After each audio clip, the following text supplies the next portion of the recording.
Pakinggan nyo at i-share nyo ito dahil ito ang katotohanan na nangyayari sa bansa natin. Ito ang mga liberal.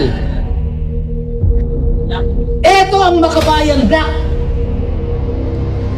Pag Makabayan Black, ay yung mga leftist natin. Nasa wing ng CPP and PA. Alam naman ang lahat yan. Sino nag-create sa Makabayan Black? Liberal. Matagal na yung kasunduan nila. Ngayon, bakit ang liberal at saka Makabayan Black sinuportahan si BBM? Hindi lang si BBM yung tatlo. Marcos, Araneta, Romualdez. Sinuportahan nila. Bakit nila sinuportahan? Dahil si BBM lang ang kanilang vehicle. Vehicle, sasakyan nila. Si BBM lang. Para makarating sila sa 2028 election.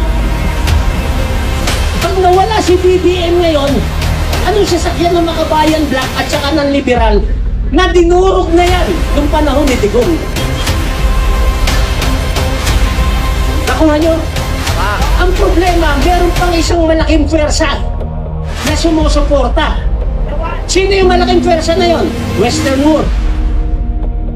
Wala sila sa posisyon ngayon na mawala si BBM sa pwesto. Bakit? Mababago yung geopolitics positioning nila.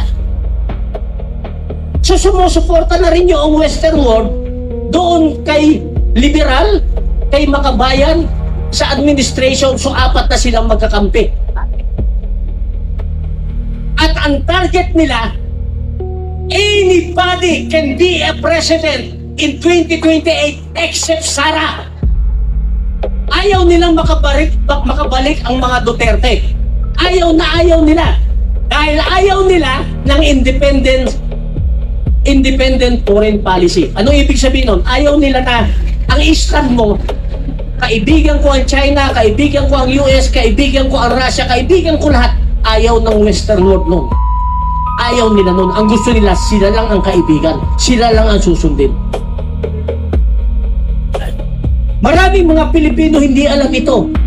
Kung ikaw totoo kang Pilipino, kahit ibinoto mo si Duterte at may nakita kang mali, babatikusin mo siya dun sa mali niya para maitama niya.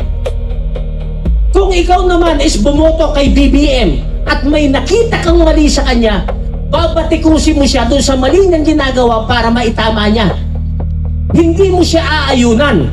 Yung bumabatikos dun sa binoto mo, tama ang kaisipan nun. Ibig sabihin, normal ang kanyang kaisipan. Sino yung mga